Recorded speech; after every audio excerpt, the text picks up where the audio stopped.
woman's story. MB?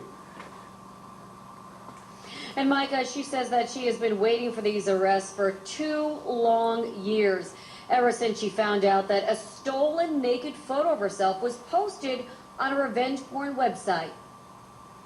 I was like, oh my God, like, how did this photo get up there? I don't even remember. Like, nobody has this photo of me. I've never sent it out. So I was freaking out and really upset. That's how Kayla Laws felt when she found out a topless photo of herself had shown up on a revenge porn website.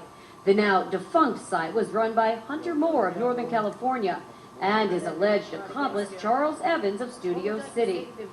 Layla was alerted to the invasion of privacy by a fellow employee at a restaurant where she was waitressing 2 years ago. She called me on the restaurant phone while I was in the middle of serving, and she was like, hey, I really need to talk to you. It's very important. Can you go outside for a second? She asked someone to cover her tables while she went outside to call her friend back. And she's like, I'm really, really sorry.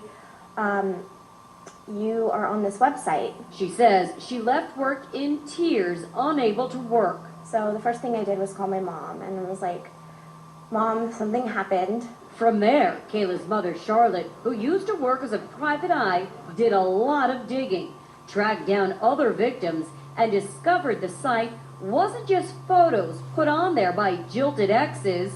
These were hundreds of photos that had been stolen from unknowing victims' private email accounts. Really, my mom did all the work to find out who was on there, how they had gotten on there, if they were even aware of their presence on that website.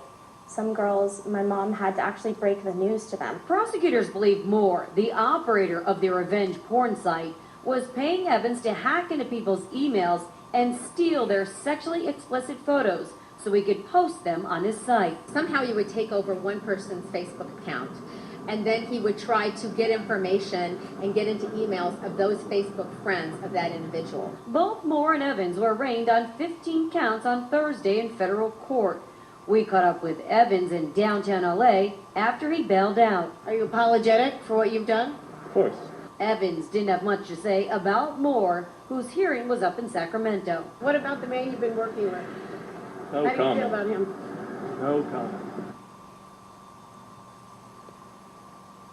Evans entered a not guilty plea yesterday, and his trial is expected to get underway at the end of March. As for Moore, he did not enter a plea yesterday and has been in a detention hearing this afternoon up in Sacramento. We're still waiting to receive word from there about what happened at that hearing.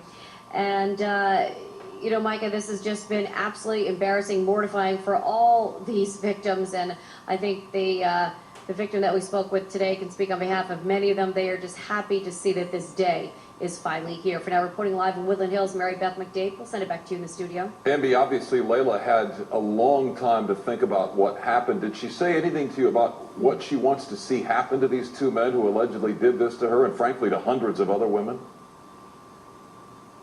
Exactly, yeah. She said, you know, not only for herself, but as you mentioned, for all those other hundreds of victims, that she would like to see these two men put behind bars for a very long time.